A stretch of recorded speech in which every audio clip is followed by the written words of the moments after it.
Blacksmith of the Apocalypse. By Arcuser. Chapter 1221 Hell Gates.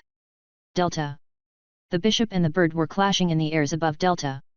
One side crackling with lightning, the other filled with holy vengeance. They had crushed Krista's shield. They had overturned the holy domain. They had killed the members of his order. Turnus, Cupido, Numitor, Tadius, he had technically raised those boys with his own hands. His fist clenched the shaft of his two-handed mace staff. Yet, after all they did, he was still unable to even overpower this stupid bird, despite his opponent being unable even to go all out. Ugh! No! Demas! Help! The bishop heard the final screams of Jarvan. Now even his last remaining ally was caught by the mass of roots he had been fighting on the ground. He grimaced in sorrow, but he was unable to come to his help. The moment he turned his back, the bird would attack. No! He wouldn't allow them to take another one. It was too late for his knights or the parties, but if he managed to save Jarvan and at least return, there was still a chance for retribution and redemption. He was ready to burn his life force and have Kevdite descent into his body, when... Home! Something lashed at him. The apparitions of little fat baby angels under his feet were crushed, turning into sprays of light with every step, as he was suddenly forced to evade the attacks of vines from above.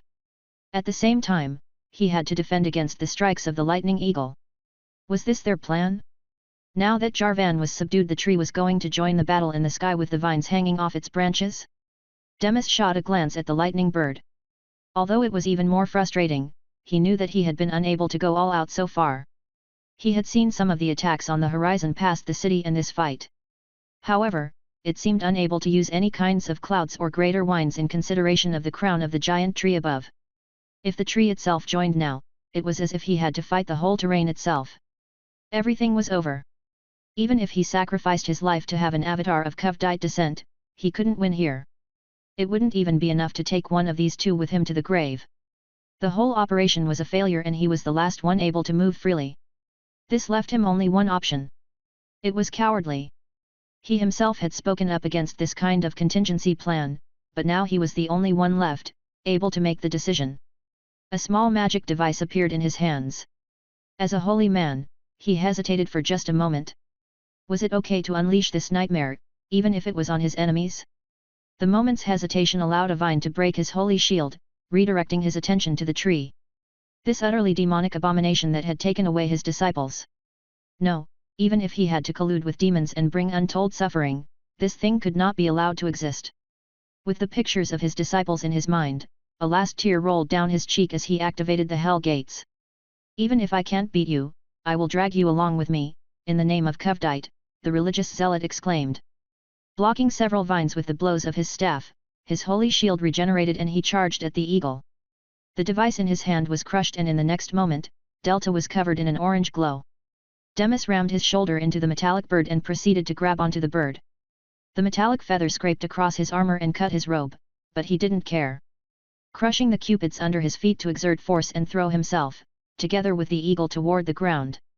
As they fell, he witnessed the consequences of his actions. At 7 places in the city, surrounding the guardian tree, appeared huge circular portals. They stood above the gates that originally opened, like blood moons. Beyond the horizon of the closest one, was the clear image of a hellscape. Burning lava rock and flames shooting into a dark red sky, filled with smoke and reddish light.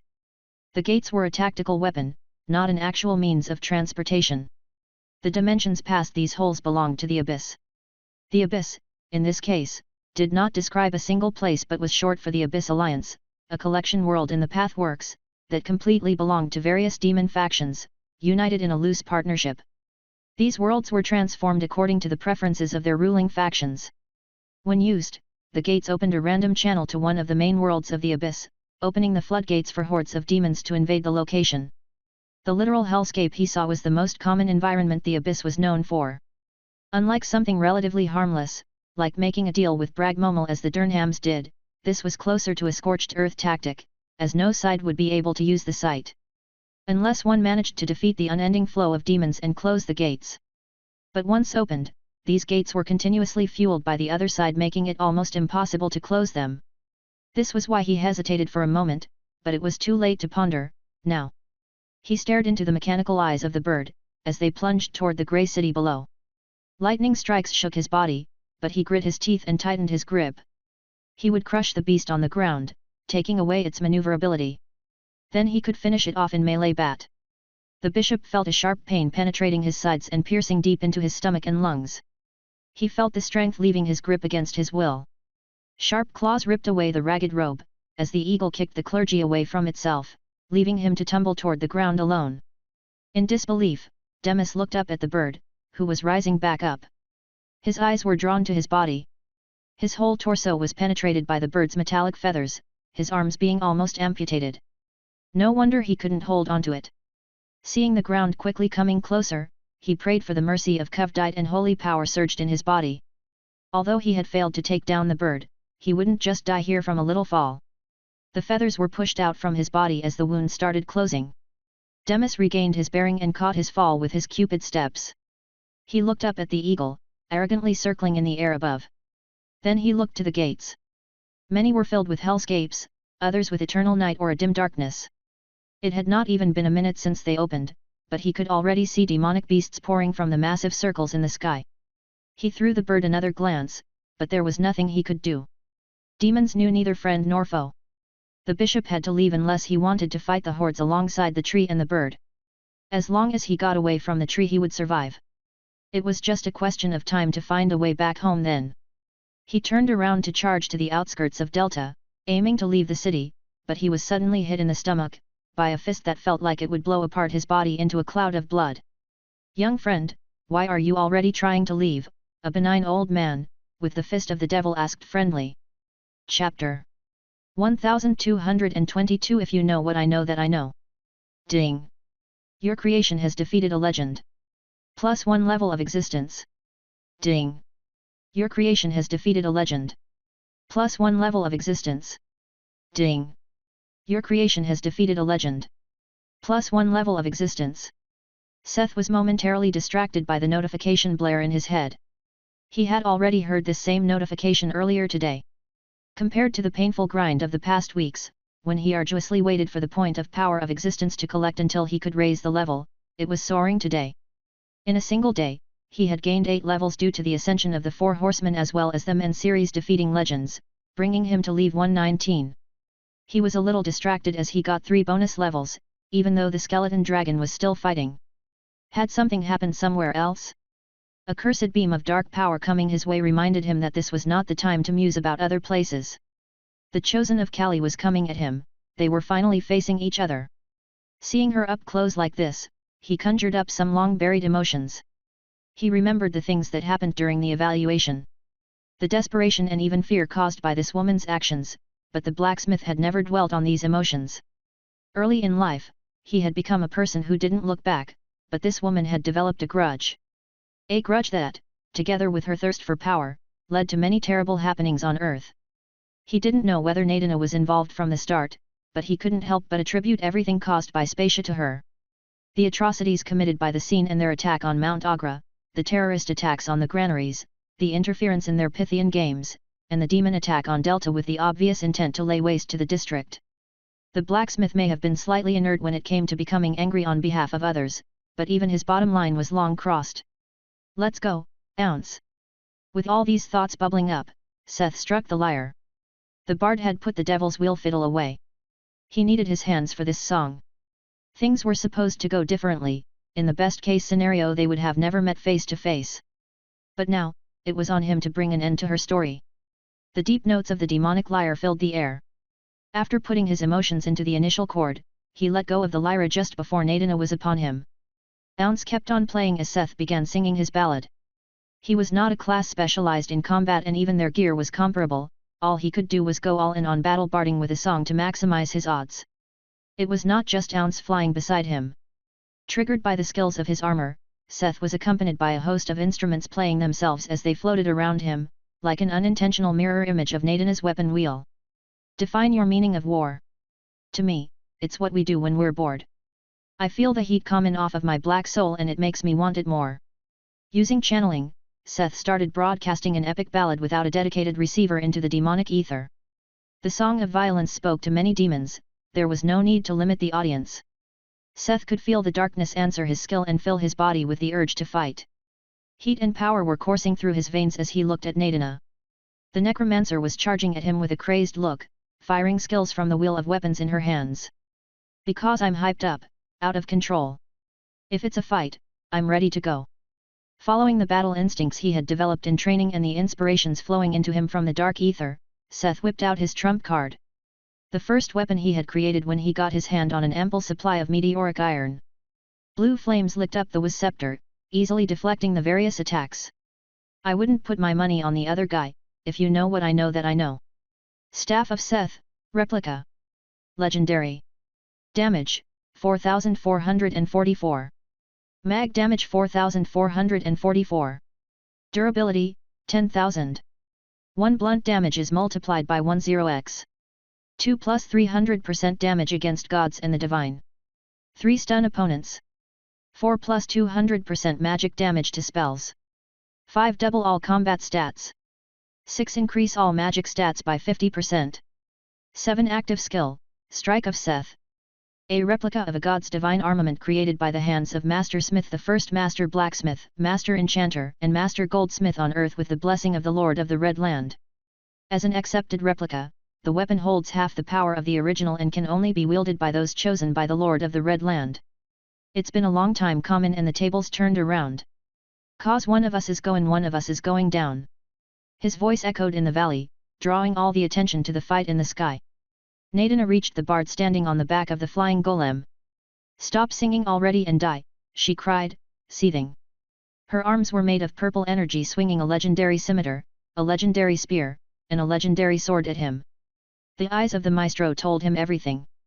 The sword's legendary effect was unconditional sleep, the spear's was to ignore defense, and the scimitar's to slash wounds that could not heal. I'm not runnin'. It's a little different now. He was covered in armor that negated weapon damage, making the scimitar and spear useless. Sleep was a mental effect. Laraeg, his helmet, gave him full immunity to mental effects. He ignored all of the attacks and freely swung the scepter in a wave of pale blue soul flame. A wicked grin appeared on the bard's face, as he felt the power in him cheer in elation, and it flowed down the staff, together with the various skills Seth activated, such as Demonic Debt, Call of the Kirs and most importantly Strike of Seth. Naida's remaining 4 energy arms moved to block his attack, while her original arms were doing hand seals to cast a spell. Several barriers appeared around the Chosen of Cali, as 4 legendary artifacts got in the way of the staff of Seth. The barriers made with the power of Cali shattered like thin ice, as his damage against the divine was quadrupled by that staff alone, not counting other effects.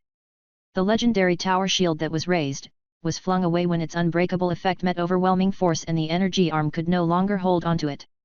Another mace of armor destruction was flung away, a glaive of withering was broken and the axe of ignoramus was deflected, before the head of the staff, modeled after the set animal, slammed into the necromancer's side, protected by the legendary robe of Gandalf.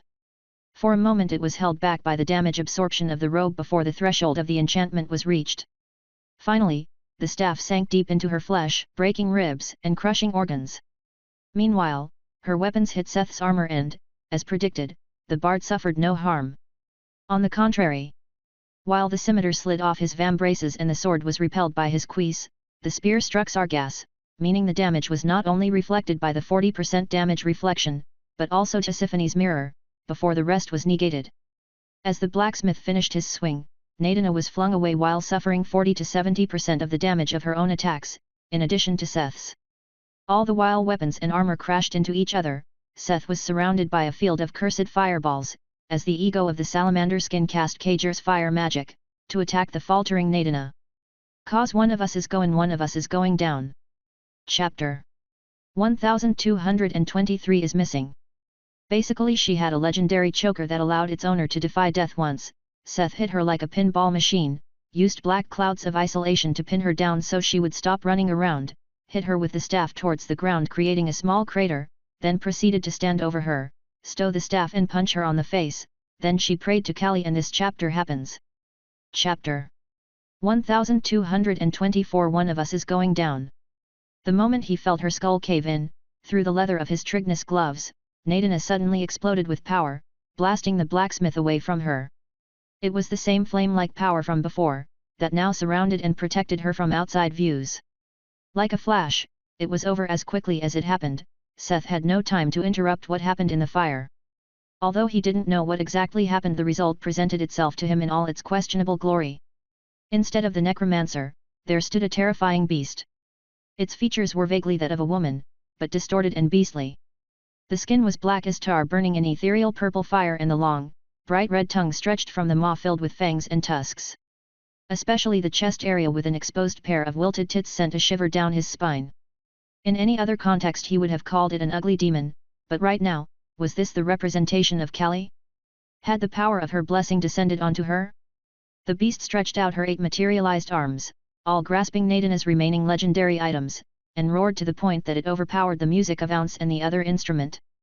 A fear-inducing skill meant to frighten and discourage the opponent. However, Seth wasn't in the right state of mind either. Demonic intent kept pouring into him from the vast ether connected by channeling. There was no fear to find. To the battle-crazed blacksmith, this was a challenge, not a warning. It's been a long time coming, he continued singing, with an excited smile on his lips. Without warning, he used Scorpio Star Escape to appear on the right of the creature and attack with the Staff of Seth, using Strike of Seth again. Surprising the incarnation of Cali, the beast was only able to move the 4 closest arms in an attempt to block, but even when this was a skill that had part of the divine power take shape in the Chosen's body, it was still just a mere copy, created at the brink of death. Under the power of the quasi-divine armament, the Sword of Sleep broke, her staff and spear were pushed aside, and the 4th claw-like hand, which had no armament because Naida lost the unbreaking shield earlier, tried to catch the scepter, only to be crushed into a mess of flesh and energy. Almost unhindered by the attempt to block, the scepter tore into the transformed necromancer's side. It was like a small explosion of blood and guts, but it was obvious that the descent of divine power had made her a lot tougher. The wound was much smaller and localized, only pushing her back several steps. Bet you got the message now, unimpressed by the toughness of the opponent. It just meant he had to hit her a few more times. The creature turned to him with an angry roar, ready to attack, but suddenly wobbled for a moment. Seth had been using demonic debt since the beginning, and it seemed that the disease and plague effects of the demonic enchantment finally showed some effect, even if it was only vertigo and sickness. "'Cause I was never going yet, you're the one that's going down." Using the moment of distraction, the blacksmith attacked again, wielding the scepter with unprecedented force. A black knee exploded into minced meat and splinters of bones. The incarnation of a goddess was just about to scream, as Seth followed up on his attack, with his next in one smooth movement. It may have 7 arms, but it only had 2 legs, 1 leg none. The sharp eyes of the monster that had shot fire and brimstone, threatening to kill the blacksmith and everyone he knew, without saying a word, changed. "One of us is going down." The bard's voice was brimming with demonic power and cruelty. This was not just a song text. His words tore into his opponent's mind, taking deep roots. This was a promise, and voice of Seth made sure the transformed Naida understood this even in the deepest and darkest recesses of her mind. Fear and reason appeared in the eyes of the tar-skinned, legless creature. It still had 7 arms, holding 6 legendary items, yet it seemed like the knowledge of them had escaped its conscience. Lifting her body using the remaining arms, Naida began scrambling away from the blacksmith. "You're not runnin'. It's a little different now." The force of the song, the demonic energy received from the ether, was carried away with these words and weighed heavily on his opponent. It was almost a pitiful sight, as the crippled, distorted representation of Cali was trying to get away, only to suddenly freeze by the fear and pressure burdening her. But only almost. "'Cause one of us is going down." The shadow of the blacksmith towered over the transformed necromancer, as he slowly approached her, weighing the staff in his hands. "Down, down," his words echoed in the air, as the staff rose to the sky for a last time. Cinema dimension. Silence filled the cinema dimension. Moments after the blacksmith's final move, they were still speechlessly staring at the screen. Finally, someone dared to interrupt the silence, that had laid over the room like a heavy blanket. Isn't he a little too strong?" Hermes asked hesitatingly. He didn't want to offend anyone. On one hand, there were the horsemen of the apocalypse, but there was no way he could say anything against those. After all, they were technically the doing of the system god. On the other hand, there was the staff of Seth, which was clearly more potent than it was supposed to be. However, saying this was all owed to the god of chaos and destruction giving it a tad more power also seemed wrong. The automatons, the golems, his items. The little blacksmith showed a terrifying strength because of a culmination of all of it. If it was just about Seth, or the system god, Hermes would not have been so worried about his words. Who he was frightened to offend was Hephaestus, if the god of the smithy decided to take his words as belittling the results of a craftsman's hard word. Still, he couldn't resist the silence and had to voice his question. The little blacksmith had just, effortlessly, crushed the chosen of Cali in a duel. Even when she was weakened due to the previous battle, he actually killed her while she was transformed into a pseudo-avatar of the goddess. At this point, Hermes was unsure what was more concerning. The blacksmith who had unknowingly grown so strong, despite all of them constantly watching, or the results of his actions. Even though the age of gods had started on Earth a while ago and gods had to be prepared for their chosen to lose their lives. Judging by the skills and power Naida showed, she stood quite high in her patron's favor. What would Cali do? The cinema dimension darkened and the screens showing the situation on Earth flickered with static as someone picked up his question. Yet. What the fuck is up with that? The strong, female voice hollered so loud and forcefully that most gods were forced to cover their ears. Hermes' worries came true. Cali had come here, right after her chosen fell. Chapter 1225 Flesh, Blood, and Brain Matter. You can't be serious. I get the staff. I wouldn't expect anything less from an unapologetic cheater like Seth, but even you. How could the system god stoop so low? The horseman of the apocalypse? On a world that had not even been part of the Pathworks for 5 years, the goddess of death and destruction growled and stomped, shaking the very pocket dimension. As her tirade went on, the dimension kept darkening and her stomping created tears and cracks in its fabric. Mind your manners, a seething cold voice cut through her hot-tempered wave of complaints, instantly cutting it short. One would have thought it to be the system god that had enough of her and spoke up, but it was actually Hades who had stepped up to put his foot down. This is not your home, Cali. This is not the place to vent your childish discontent. If you have no more business here, take your pathetic whining and petty complaints, and leave. His voice had become deeper and deeper as he spoke. Age and darkness seeped through his taciturn facade, darkening the room and giving a glimpse at the abyss that even gods could not disrespect. Cali was still huffing, her impressive chest heaving with repressed anger, as she tried to rein in her own temper. Even she couldn't take Hades lightly.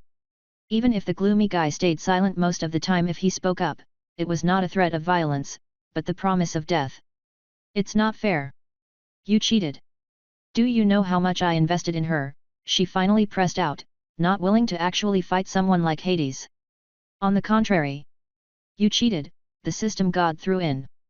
You directly provided your champion with divine energy to animate the skeleton dragon. I ignored it at the time because it made for an interesting story arc across Spacia, but if you start acting so brazenly after getting away with cheating once, maybe I should punish you after all, the god in the tacky star-studded robe mused. Although he sounded happy and friendly, it was clear that this was not just a friendly reminder.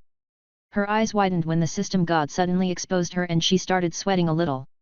I already lost my champion, isn't that enough? She asked, not denying her actions. The empty robe stared at her for a long uncomfortable while in silence. Come on now, stop ruining the mood. Cali, why don't you sit down and watch a little? Persephone was fed up with their antics and interrupted the silence with her amicable voice. The queen of the underworld stepped past her scary hubby and took Cali by one of her hands. The system god looked away from her, not saying anything, while Cali was awkwardly led to a seat in the front rows. The goddess of death and destruction ended up sitting in the second row with Persephone, right behind Hades' seat. In the end, Cali was a mighty goddess, and losing a chosen like Naida was not that great of a hit, it was just that the necromancer was a very entertaining one to watch. But that was it, as long as the entertainment was substituted, there was no need for this to become any bigger. And who knew, since Persephone had interrupted, Cali still had a chance to choose a champion on Earth. Outside of Delta. The song had come to an end and the valley fell silent. He was tired, but not as tired as he would have expected. Most of his fatigue was owed to the work of the previous days, as he was barely able to get any kind of rest. As the rush and ecstasy of the song finally waned, they left Seth disgusted with his current state. Waving around his hands and wiping over the armor, he tried to get rid of the splatters of flesh, blood, and brain matter that were sticking everywhere. Fighting with the staff of Seth was a real mess. He used lifestyle magic over and over until he felt somewhat clean again. Only then, Did he have the peace of mind to let himself fall down on his ass and review the situation? They had such a good plan in place, but as they said, man proposes, God disposes. Naida had almost managed to run off before they arrived. If it wasn't for Cromwell staying behind and being able to set up a spatial lock, all of their plans would have been for naught. After all, they wanted to teach Spacia a lesson, not all their secrets. Nobody was allowed to flee. The bard was quite surprised with himself. Since the battle in Y City, he had not been personally involved in a big fight, leaving the stage to others. Although he sparred with Mong Kaiyu and Jonah once in a while, they were always light spars, without going all out. Even when the power of the force made him fight more recklessly than he would have usually, it was undeniable that he had gotten stronger. Especially thanks to the staff, he thought as his eyes wandered of the quasi-divine armament. With his armor on one hand and the staff in the other, he had terrifying defense and offense, despite lacking a combat-specialized class. When he finally had the energy to look around, he inspected the situation in the valley. Naida's purple magic across the valley was extinguished with her death. Apart from the ones that deserted, Dyromold and Piotr, most undead turned to lifeless corpses. Seth's heart quivered when he saw the actual amount of death Naida had brought to others. Was he any better? Their actions had over 20,000 people. However, Seth drew a clear line in the sand here. They were not some poor conscripts or simple mercenaries. The people that died at their hands were invaders. Soldiers by trade, paid to ravage and plunder under the banner of their empire. These corpses littered across the valley, not counting the remnants of Earth's zombies, were low-level undead created from low-quality materials. Or to say it in Seth's more humble words, they were weaker adventurers and civilians, slaughtered to boost this death machinery. Was this what would have happened to the people of Delta, had the demons succeeded? To Seth, this was the true face of Spacia. It already showed in Y City, but it was an empire that saw no worth in the lives of the weak unless they could become a stepping stone. Thinking about it, had his fingers twitch with irritation. He didn't even know why he cared. No, he knew. It was because he could have been one of them. Any one bad decision or wrong step on his way and he would have become just like them, trampled over after losing to a bigger fist. It was the same way he felt when he saw Don Chad's basement. Would their victory here be enough to discourage and force like this? Or would it just lend itself to further provoke them? This loss probably didn't even hurt them, he concluded, taking into account the other team of legends that suddenly appeared. If they wanted to thoroughly scare them off, they had to get even more aggressive in the future. But this wasn't the time to sit around and reflect on such things. He had to finish up things here and return to Mina's march. Seth stared at the pile of bones at the center of the valley, right beside the gate. As the necromancer's direct summons, the skeleton dragon had lost all signs of life. It had turned into huge a pile of bones when the necromancer died under the blacksmith's hands. Wolfram, Basilith, and Hellion were still vigilantly surrounding the pile of bones. He heaved a sigh and got up. It was time for the most important part, count their losses and collect their loot. "How is everyone?" he finally found his voice and called out. His voice, carried by Mana, could be heard everywhere in the valley. He didn't have much time to check on everyone during his own fight. Hump crackle. Ding. Your pet has killed Piotr, the Elder Lich. The feat has been recorded in its legend. Plus 50,000 P power of existence. There was a whump crackle heard in the valley before Puffles answered his question first. Yep, the Great Me has finished his over here. The Ivisor said in a much better mood, after offing the suffering Lich mercilessly. It only took the blacksmith a quick glance at his status window, to find that Puffles had actually reached level 199 after killing Piotr. Tatzel had also made a great leap in levels, reaching level 185. Even though Seth had also benefited from the battle today, he had only entered the 120s because of the victory over legends.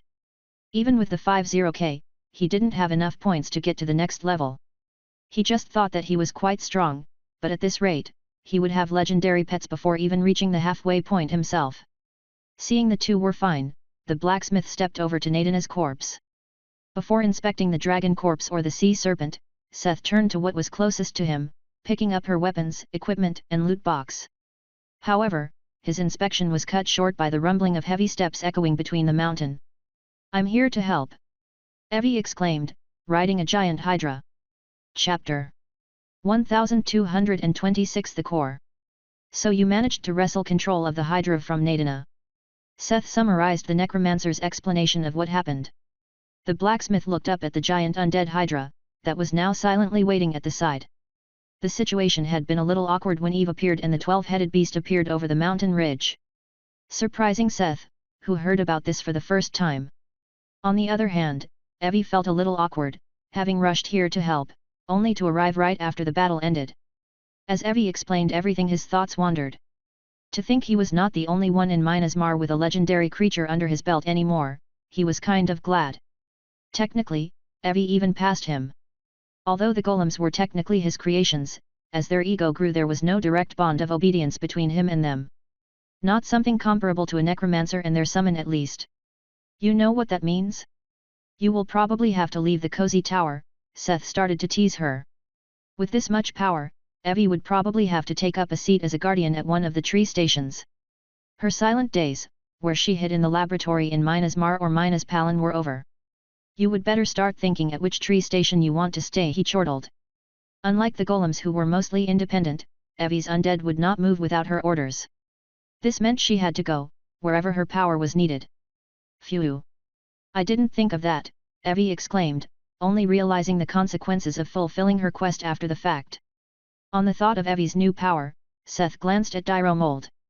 Since we are on the topic, can't you take that guy, too, he asked her, pointing at the core worm, that was silently lying at the edge of the valley. Its summoner had died, while its mana and life force were depleted to the point that it could not even move. If there was a time to tame another legend, it was now. There were many sea monsters that fell at the hands of heroes, just like the Hydra, in Olympian mythology. The core worm definitely met the criteria to have the cost of taming reduced, according to the skills Evie had gained from her quest. Even if it is highly damaged, it's still a legend. Even if I manage to add it to my underworld, is it worth it? Evie looked at the core worm hesitating. After its fight with Strix and Tatzel, the sea serpent didn't look too good. Especially the augmentations installed by Spacia were destroyed, meaning that it was unable to fly anymore. Even with my new perk, it would take a lot of effort and ages for it to recover and be usable, Evie added, looking at the undead's state. After she managed to steal the Hydra, she had fallen unconscious for hours from exhaustion. Her hesitation was understandable, however. I'm sure the guys from Epsilon will be able to repair and improve on the flying aspect. I think if you see a chance without risking your life, you try to do it. It would be a waste to kill it now for materials if it could be another legend on our side in the future, the blacksmith argued. Just because a creature was legendary, didn't necessarily mean they had legendary materials. Seth had given the core worm a once-over, but the best it had to offer was probably its corrupted core. If they could have the intact undead serve them, it was a much better deal. All right, I will give it a shot, once I recover some more, Evie agreed after musing over it for a while. WebNovel wasn't going anywhere for the moment, so she had more time to prepare than in the case of the Hydra. Take your time, I will check the dragon for now, Seth said and turned to the heap of bones he had been looking forward to the most. However, as soon as he stood at the edge of the crater where the dragon fell and fought the horseman and Hellion, he fell silent. The blacksmith was speechless upon seeing what was left of the skeleton dragon. He had expected some problems judging by the state of the dragon scales he got during the evaluation. He even expected some damage from the battle with Hellion and the others, but this is too much. Seth exclaimed accusatory, shouting at Wolfram, Bazalith, and Hellion, standing silently to the side. The skeleton of Kalsmere, the mountain-sized ancient dragon, lay before him. Of the once impressive and proud figure, more than half had been turned into brittle grey metal and smashed to pieces by these brutes. But Seth's exclamation was ambiguous and not just a comment on the work of the Three Stooges, but also because of the state of the remaining bones. The blacksmith was only able to touch the bones saturated in the ancient dragon curse because of the impurity of the wild bull, an effect of Pipirima. They were even worse than the few scales he had collected back then. Bones of Kalsmere, crafting material. Legendary. The bones of the ancient dragon Kalsmere, who was forcefully turned into a skeleton dragon long after his death by the power of Cali. Deep resentment has seeped into these bones and turned into a curse. Options: 85% damage negation, Dragon Curse. Dragon Curse, the object will continuously emit an aura of resentment, which will damage, decompose, and corrupt anything it touches, based on the dragon's original strength and level of resentment. This aura was no joke, as Seth could even see the durability of his Trignus gloves falling point by point in the short time he touched one of the bone shards. He couldn't decide whether this was better or worse, as his appraisal at least identified as crafting material with options. His 7 dragon scales he originally looted from Calsmir's treasury had been completely unusable because of the curse. Whether this was the difference in skill level or a difference in the material itself he didn't know, but it didn't actually matter. It was undeniable that the curse itself had a qualitative change. The scales only oozed a corrosive smoke, but the bones emitted a destructive aura. The blacksmith had to go on an epic quest to get the help of a literal god to purify just 7 scales. How the heck was he going to deal with this amount? Even worse, if he just left these things here, they would affect the surrounding land. Seth didn't like the sound of an aura of resentment corrupting its surroundings. Especially when the material in question was a pile of bones the size of a hill. But he also didn't dare to store them in his inventory or legion. Maybe it was best to leave them here. It wasn't like anyone would be able to take these away. This place was quite far away from Delta, a little corruption would hurt while he was looking for a solution, right? Except that there was this massive portal right beside it that led directly to the skies above Delta. Even if nothing got past the guardian tree, maybe it was best to see if Idolin Mo could take control of the portal. Mom, Tatzel suddenly approached the blacksmith. The emoji had shrunk back down to the size of a horse. Although it was a little harder to read the face of something that almost looked like a dragon, Seth had gotten quite good in the time he had spent with Tatzel since he was born. It seemed like there was something weighing on his mind. I have a request, the pet said, glancing at the collapsed skeleton of Calsmere. Had his request something to do with the ancient dragon's remains? Whatever it was, Tatzel had done a great job in this battle, as far as Seth heard, so it was only right to reward him. Sure, if it is something I can grant, the blacksmith assured him. My level got stuck at level 185 and the system said that I need to meet special requirements to go further. I can feel that there is something in that pile I need, Tatzel described his problem vaguely. Seth didn't know what to say. Everything left of Calsmere was affected by a heavy curse. Would the emoji be able to deal with it?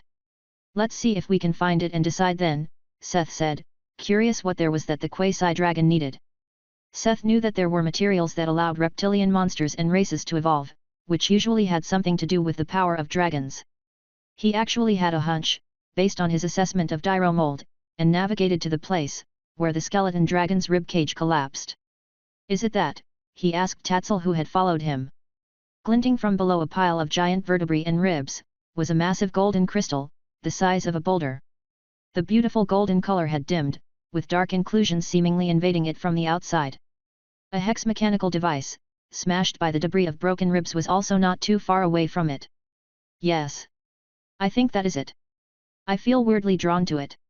Tatzel confirmed as Seth appraised the boulder. Ancient dragon core corrupted / cursed / haunted, crafting material. Legendary.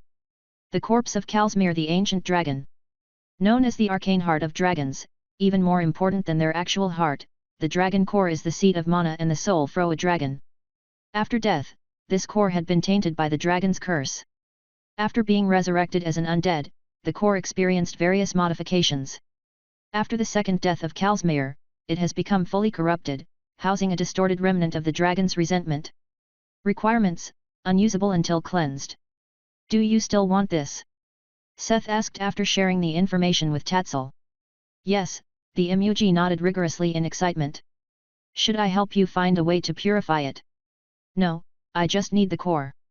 Don't worry, I will find a way myself, the emoji assured him of his independence. In that case, Seth had no refuse to refuse his request. Chapter 1227 Deal with it. To Seth's surprise, Tatzel had no problem touching the core when he took it from the pile. The curse didn't seem to affect the pitch-black emoji at all as he pulled it out of the bone pile with his short claws. Can I also take something from the pile? Hellion's booming voice sounded.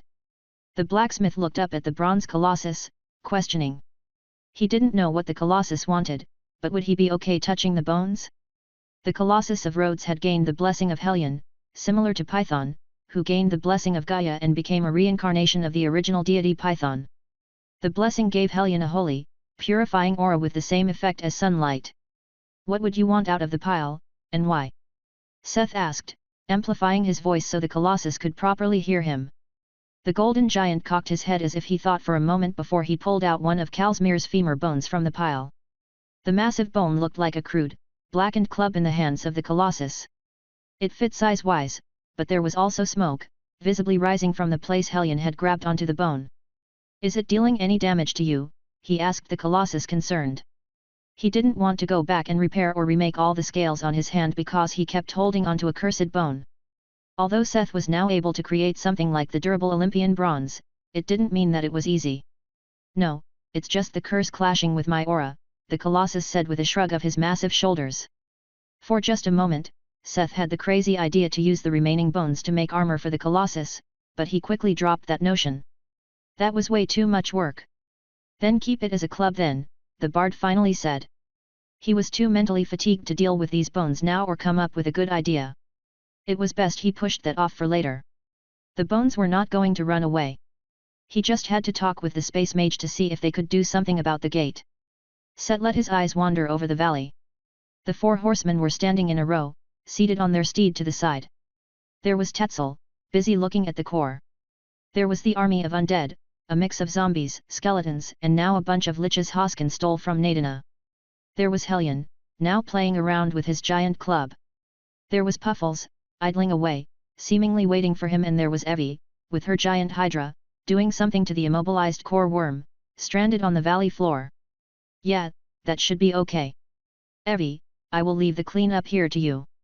I'm returning now," he called out to her, before signaling Puffles to let him up on his back, to fly back down to Delta, through the portal. "Wait, what?" he heard the witch's shocked question, but at this point, he had already rushed back to the skies of Delta on the back of the nightmare centipede. Although the fight itself had not left him completely exhausted, physically, Seth had been away for several days working on the horsemen and then fought in addition to that. At this point, all he really wanted was to return home, grab Mina and Finn, and fall asleep holding them. Passing through the gate, the first thing the blacksmith spotted was a figure floating in the air nearby. He recognized Eidolon Mo straight away. Perfect timing. Since he already met the spatial wizard here, he could take care of their business now, and not bother with them until he woke up again. "Eidolon!" Seth called out. "Tower Master, you are back. Did Lady Durnham manage to escape?" the mage asked, a little shocked about his quick return. Although Seth understood that Naida probably had many weird cards up her sleeve, so Eidolon would have expected her to have gotten away, he felt a little offended by that assumption. "No, the witch is dead. Evie is taking care of the aftermath on that side. On that note, I need you to make sure to close this gate by the end of today. There's some hazardous stuff in the valley across and we don't want any of that pass over to this side." Seth gave him a short explanation and explained his new task. "All right, I will see what I can do. When you return to Delta, you should call the princess. I heard something happened in the district, but I didn't catch any details." The blacksmith was a little confused. Something happened right below, but the wizard didn't catch the details? Seth squinted at him, suspicious whether that was really the reason he couldn't brief him right away. Although Eidolon seemed like the diligent kind of guy, he was also smart about making his life easier. He respected that. Parting with the mage, he and Puffles dove into the crown of the guardian tree. Once they were through the lush emerald outer layer, they entered the spacious framework of branches that held up the massive green canopy like the beams of a roof. Seeing the city below, Seth furrowed his brows. He immediately understood what "something happened below" meant. This wasn't how Seth remembered it from when he left not too long ago. Was it him, or did the guardian tree have 7 new, thick branches that suddenly vanished into 7 gates that surrounded the trunk at some distance? He also had the vague impression that the city in the vicinity of the tree was not leveled when he left there. Flames slowly spreading in the city were also an interesting new touch. Originally, Seth was convinced they had overcome most dangers at this point, so he was going to quickly dodge the annoying debriefing and explanation for today and rush directly to his bedroom. However, seeing the situation, he couldn't just let it slide. No matter how tired and moody he currently felt, this was not the time to leave the others alone with the situation. With a sigh, trying to suppress the impending headache, he brought out his communication orb. "Lena," the blacksmith spoke tiredly. "Seth? You are already back? Did Naida get away?" she asked, a little too excited, maybe a little nervous. "Why does everyone think she got away, just because things ended a little quicker? The witch is dead, but it seems like that isn't the only news. Lena, what happened here?" "Earlier. From the start, Mars command center had been established in their embassy, right above the original tower. Apart from the tower itself, it was the safest place in Delta. Lena, Mary, Jane, and the others involved in coordinating the defense had stayed here from the beginning. The princess had seen quite a few of the shocking twists of this battle with her own eyes, through the windows of their central communication room. The opening of the giant gate in the sky, the attack of the skeleton dragon, the release of the guardian tree, as well as the erection of the gates just outside Mars barrier. However, the most shocking turn of events, was when 7 circular gates suddenly opened, surrounding the trunk of the guardian tree. Many cast an orange hue at the city below them, showing pictures of reddish hellscapes and fire. Another exuded dreary light or darkness that sucked up the surrounding light, casting a deep shadow on the city directly below them. Contact everyone still out there to seek shelter in the barrier. Forget the walls, forget surveillance. Get everyone back here this instant, she screamed instructions from the top of her lungs, as she recognized what they were facing. Lena had never seen these before, but she had heard stories of hell gates. They were a means of mass destruction, artifacts of times when the war between Spacia and Krina became so intense that they even resorted to deals with devils and demons. They were a proof of contract, created between the user and the demons of the abyss. The deal was simple. Open the gate and the demons would flood out, killing everything and everyone in the vicinity. In exchange, they would claim the land, or the whole world, where the gates were opened. Seeing masses of understandable monsters already raging at the horizons of these gates, not even a second after they were opened, only confirmed her worries. They had to get everyone back under the protection of the wizard tower to resist the coming waves. However, don't worry. We will deal with it, Karina's voice echoed, as an answer to the command of evacuation. Chapter 1228 Legendary Batteries. Present. So Karina simply plugged them with the tree and the demons that got out were swallowed. Seth summed up what happened after Lena explained to him what hell gates were. If he was honest, he didn't care what they were at the moment. Hearing the situation was stable for now, he had the great urge to just end the conversation and continue with his initial plan to return straight to his bed. He wanted to hang up on Lena with a short sentence and then rush down to the embassy, pass by the guards and... No, there was an even easier way. Since Krina and their defenses were mostly disassembled, the tower ego could now act the same way in the direction of Delta, as it could to every other place in its range. He could simply contact Mars and directly port to his bed, but he controlled this intrusive thought this time.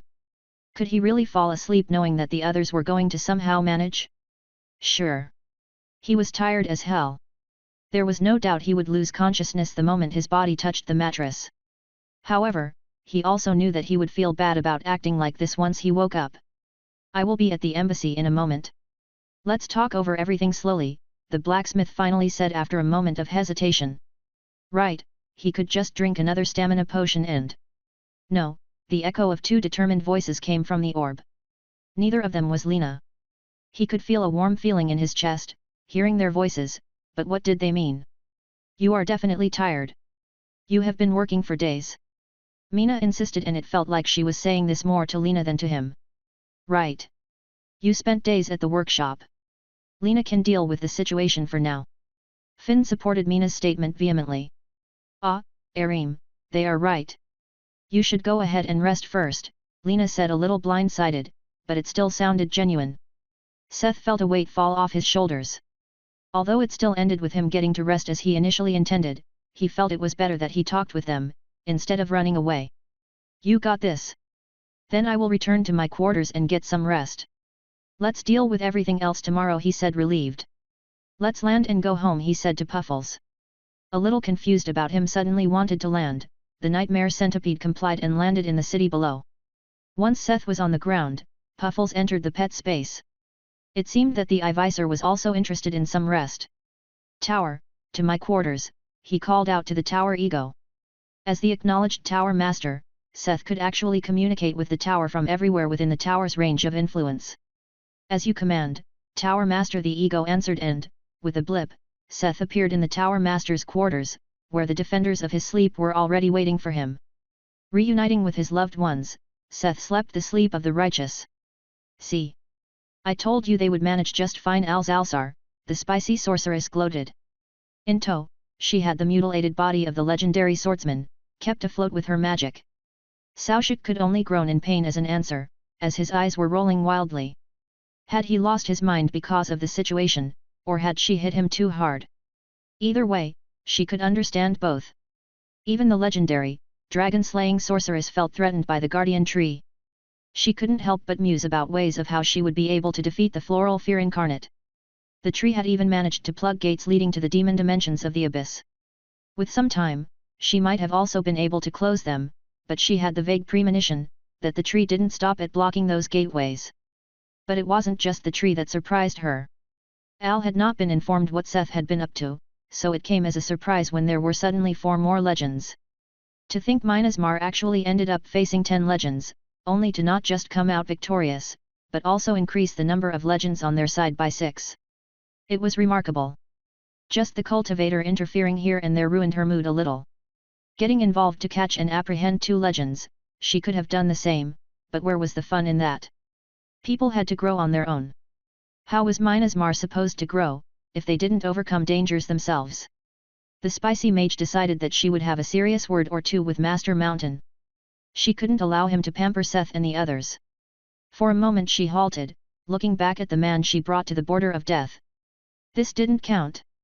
She just intended to make things fair. However, what was she supposed to do with this guy? It seemed like a shame to just kill a captured legend. She suddenly thought of a very important question. Since Minasmar had not actually killed all the legends that attacked them, what exactly did they do to the prisoners? Below the tree. It was a dark and kinda damp room, filled with roots that covered walls, floor, and ceiling. It used to be a quite modern and clean-looking room as it was originally used to house the automatic machines of one of the granaries. It was technically a high-tech garage. Now, the room ended at the trunk of the guardian tree and the plant had completely claimed this and every adjacent room. Mary and Lena entered exactly this room from a door opposite the trunk. Both women had come at Karina's invitation, but they stopped shocked by the sight inside. Pinned to the rough trunk of the giant tree were 4 figures. Their extremely pale faces were all that was truly visible, as the rest of their bodies were below the bark, so deep, they could just barely see their contours. One of them didn't have the contour of a body. The first 3 the 2 recognized were the legends they and the guardian tree managed to capture during the earlier battle. Jarvan, Demis, and Vermeer. Their status had given away their names. The one, without a body, was actually the charred head of an orc. That's Uzrock. Ceres gave him to me, after the lich went crazy inside the bird's stomach, Karina, who had suddenly appeared behind them, said happily. Lena and Mary both jumped at the Dryad's sudden entrance. How are they doing? No sign of resistance? Lena asked concerned. She was not too convinced of this solution. Just keeping living legends in their basement seemed like a hazard, a catastrophe waiting to happen. If they managed to get out. Don't worry, they are held in a cast of core wood, where they are constantly sucked dry of mana, life force, and stamina. Their output is actually quite good, enough to maintain trees past the hell gates. They are barely kept alive like this, so there is no way they can get out on their own. Karina explained in a friendly manner when she saw Lena's concerned expression. Growing past the hell gates? Mary asked, surprised. They had left the defense on that front to Karina since the Dryad had said she would take care of it and had proven reliable. But expanding on the other side? I fortified the gates on their side with a sapling each, but some are constantly taking damage because of the environment. Things worked fine when the demonic beasts kept rushing at the gates, but they stopped attacking, so I had to supply the saplings with power from this side. Karina said with her bright smile. Mary had seen the environment past most of the gates, which were deserts of fire and magma. It made sense that a tree wouldn't survive long in such an environment even if it was an offshoot of the guardian tree. So you are saying it would be best to keep them here as an energy source? Lena caught the hint. They had not yet decided what to do with the legends, or the prisoners of war they caught, but the general opinion was to sell them for ransom. Yes, it would be for the best to keep them here, the Dryad nodded. Well, we can only make the final decision tomorrow when Seth and the others are back here. But I guess I will support your proposition. Although I still don't like the idea of keeping enemy legends captive, Lena ultimately agreed, looking at the figures, held alive by the tree. A little shudder ran down her spine, imagining suffering this kind of fate. Chapter 1229 Checking the loot. The next morning, or rather afternoon, Seth, Mina, and Finn sat at the kitchen table, having breakfast together. The blacksmith had caught up on some much-needed sleep and now he was staring at a pile of items on the table, together with his girlfriends. After a good night's sleep, his mind was clearer and he remembered the items he had looted from the necromancer girl. Although he already knew most of what she had carried on her body, he had yet to check the item box that was dropped upon her death. He had put everything he stripped from the necromancer girl onto the table. Although they couldn't appraise them as he could, the eyes of the girls were glued to the legendary items, which had an unmistakable aura around them. The most interesting to Mina and Finn were obviously the weapons Naida used to flaunt with her 8 energy arms. The sword of Schoolovis was a good sword but its performance was only comparable to an epic weapon, except for the effect Sleep of Schoolovis, which unconditionally put the target to sleep on hit. Of course, it had not worked, thanks to Lethe's blessing. Seth guessed that it was an epic sword that got into the hands of a master enchanter. It was a shame the sword broke in two during the fight, but maybe Al, Eidolon, or Grant would be able to learn something from the remnants. Sleep of Schoolovis seemed like a powerful legendary enchantment. It was a similar story for the scimitar that created wounds that would not heal. Another okay weapon, that was upgraded by a master enchanter. The unbreakable shield and the mace of armor destruction followed the same principle. Different enchantment, same approach. Although this fit in with many of the other items they had previously looted from Spat-Ians, Seth found it a little boring. He couldn't copy these enchantments and the craftsmanship of the items was plain, to say the least. It seemed that magic technology had a very high standing in their empire.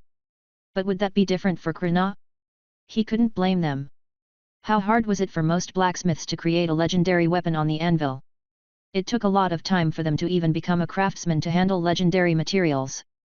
But those were extremely rare and legendary enchantments for blacksmiths arguably even rarer and needed the blacksmith in question to master enchantment in addition to blacksmith. As for a blacksmith creating a legendary blade only relying on blacksmith, unless they invented a divine crafting method or became a legend themselves, it was next to impossible.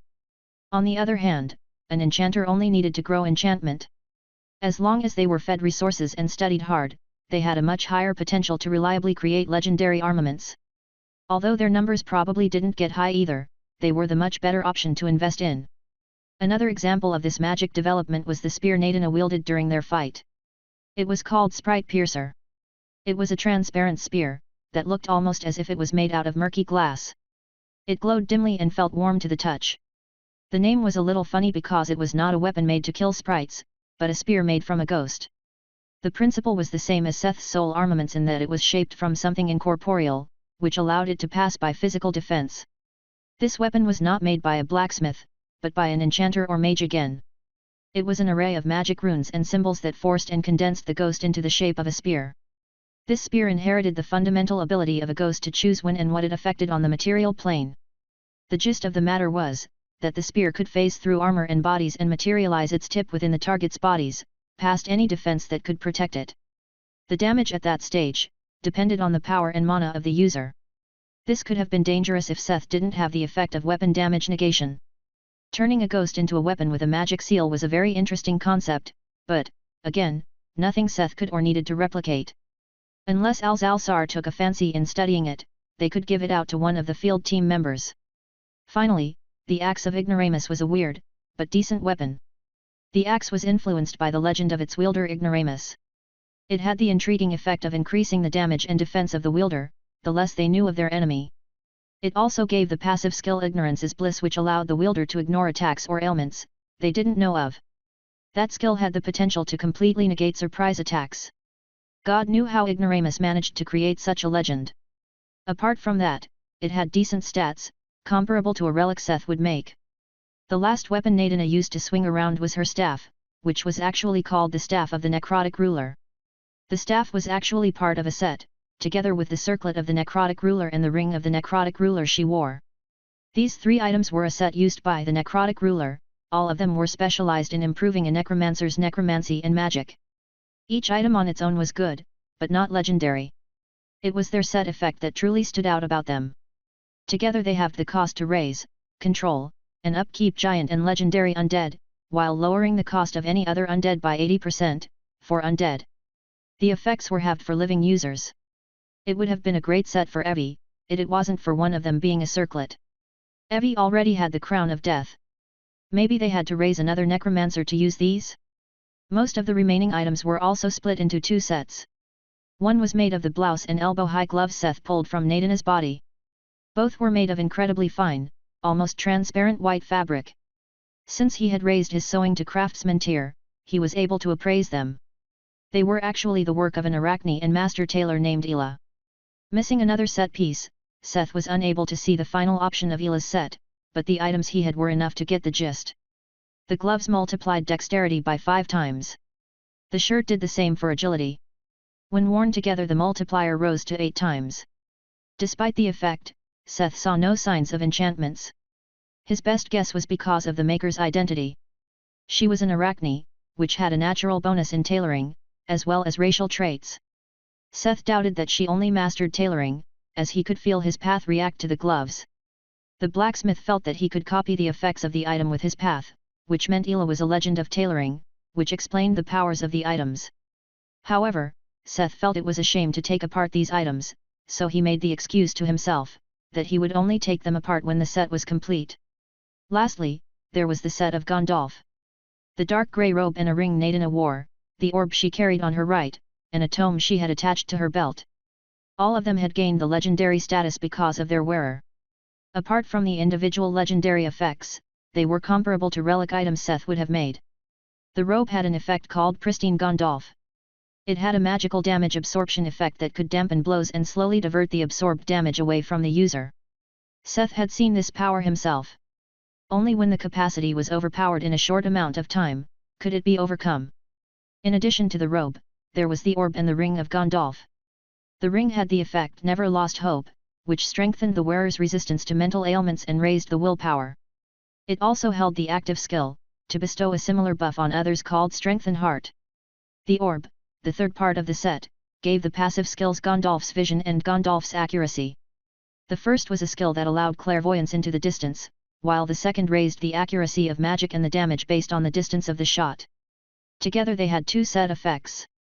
The first was granted the trait Magic Monstrosity, doubling the wearer's mana and magic damage.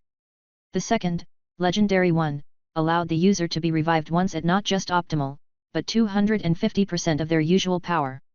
At first, this effect raised the blacksmith's suspicion, as he questioned why she didn't use it in their fight.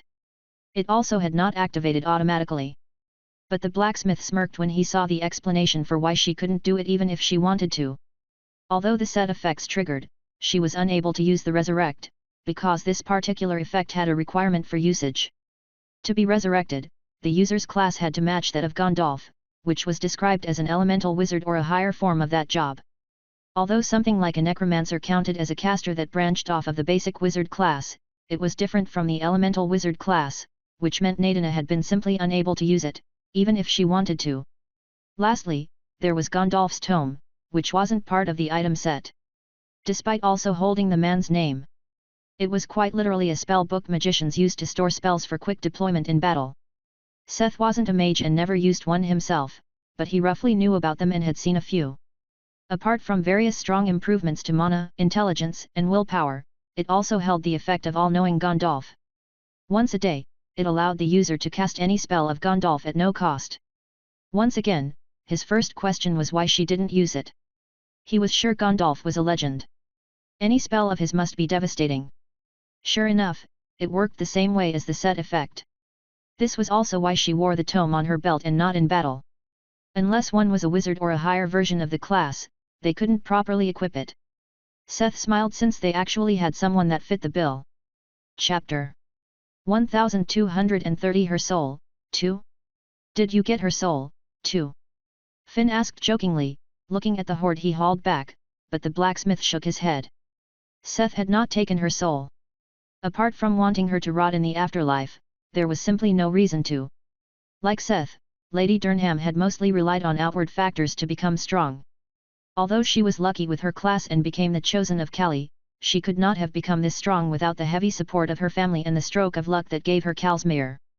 Her legendary summons were great, but her soul itself held nothing Seth wanted. At least not enough to endure the thought of having her, or what remained of her around him. There was also the experience with the leader of the Zarkist. A soul tainted by the power of a god was unusable without cleansing. Having given everything on the table a once-over, Seth turned to the item box. The small pitch-black box that held part of a killed player's inventory. The bard was curious to see what the necromancer still had up her sleeves. Having seen the gate and heard about the device that wiped out magic, his expectations were high. Oh, are we comparing loot? This great one wants to compete too. Check these out, Puffles interrupted the bard, and a bunch of stuff suddenly fell from an opening in the pet spaces. A bunch of rings, a staff, a necklace, a ragged robe, and a book spilled on the kitchen table. Seth glances at the pile. The robe and rings were nothing overly special. The robe was a good relic rated dungeon drop, the same was correct for the rings. All of them were epic, some were created, and others were dungeon drops. There were only 3 items that drew the blacksmith's attention. Sokolov's lightning rod was the staff used by the elder lich Puffles had crushed, showing that the lich's main way of attack when he was alive was actually lightning magic. It was the first item that didn't improve lightning affinity, but actually granted 50% lightning affection, the higher form of affinity. Apart from that, it improved magic in general and offered the skill Sokolov's strike, which was a mighty, channeled ray of lightning plasma the user could fire as long as they had mana. It was a pretty cool item, but nothing Seth could gain anything from. The necklace that caught his attention was Sokolov's health stone. Surprisingly, the effect of the necklace was similar to the effect of Titan Physique, a passive skill on one of Seth's soul armaments. It improved all bodily attributes by 50 points and health regeneration by 200%. Seth had some questions about how exactly a mage managed to cause such a legendary effect on an item, but it was actually pretty good.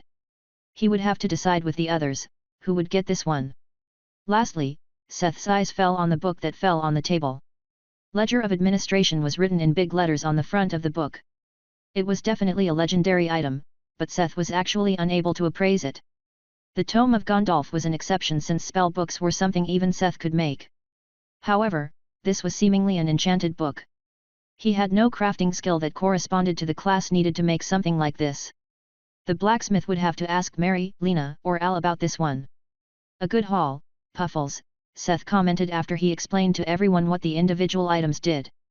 After the little distraction, he finally looked into the item box. He kept pulling out and trying to appraise whatever fit on the table one by one. Oh, interesting, this completes the set, the blacksmith mumbled as he brought out a white google, something like a medieval hood. Surprisingly, it was called Hat of Ela. It was the missing set piece for the gloves and shirt. Despite its gaudy design, it actually had the effect of lowering the wearer's presence by 50%. This meant that even if the wearer stood directly beside someone, it was twice as hard to actually notice them. With the final piece in his possession, the set effect was also revealed. Ela's set granted a skill with 2 effects. Netstalker was an active skill that allowed the user to traverse on any surface as if it was a sticky net.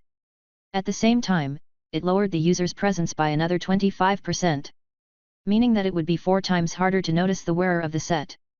Seth understood why Naida wore the gloves and shirt. She needed the dexterity and agility to deal with her number of arms, but with the addition of the google, it became clear that this was actually a set that perfectly fit a thief or assassin.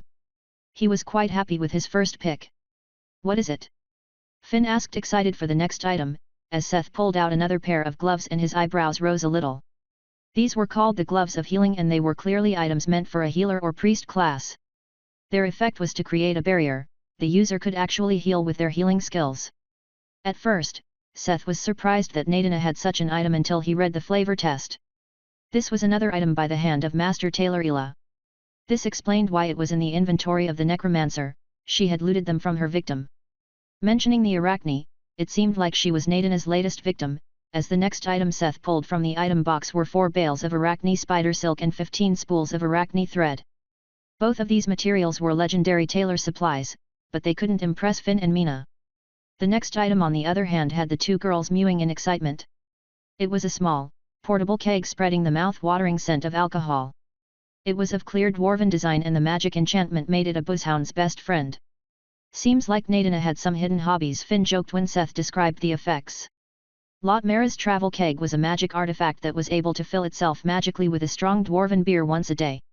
It was created by a dwarven master called Lot Mara Goldenjaw. Although it was not legendary, it was a fun surprise. Next came a number of potions, of them being relatively normal stuff. But among the potions he found in the item box were a handful he couldn't appraise because of his lacking level in alchemy. He would have to ask Allison to take a look. Oh, wow, Mina commented while Finn tried to suppress her chuckling. Following the potions were a load of stuffed animals that were, even by the modern standards Seth knew, very cute. It seemed that even the ruthless necromancer girl had her hidden sides. Finn took it upon herself to dispose of the stuffed animals. The next item Seth brought had the girls confused for a moment. It was a block of solid gold, with an intricate sigil carved on one side. This is the sigil of royalty, it identifies a person that was accepted as a royal of Spacia, Seth explained, looking at the sigil with minimal interest. It was a magic item similar to the rings of Mina's March. Of course, it worked very differently. There was no use for it right now, but maybe there would be some opportunity in the future. Putting it aside, the next item he brought out was of similar value. The key to Durnham Manor. While Seth brought it out with the same lack of enthusiasm as the sigil, the girls actually stared at it with wide open eyes. A traversal key, Finn gasped at the sight of the little shiny gold key. He also stared at it once he fired eyes of the maestro at the key. As Finn mentioned, the description called it a traversal key. It wasn't just the key to the mansion of the Durnham family, but a magic item that allowed the user to enter the Durnham Manor from any door within the same world. It was like a version of home call but turned into an item without a usage limit. The only condition was to have a door to use the key on. For a fraction of a moment, Seth also wanted one for Mina's Mar, but then his paranoid mind kicked in and reminded him about the consequences if such a key happened to get into the wrong hands. Like this one in his hands, for example. The sigils used was ambiguous, but Seth knew exactly what he was going to do with this key. This was the last highlight among the items brought out from the item box. There were 2 more devices Seth could not decipher and would have to ask Alzalsar about, but overall it was less than he expected. Of course, a player didn't drop everything they held in their inventory upon death, but the blacksmith expected a little more from such a troublesome enemy. After ruffling through a dead person's possession they finished their breakfast and left. It was time to meet everyone and talk about the future of Mina's Mar, now that Earth, or what was left of it, was united.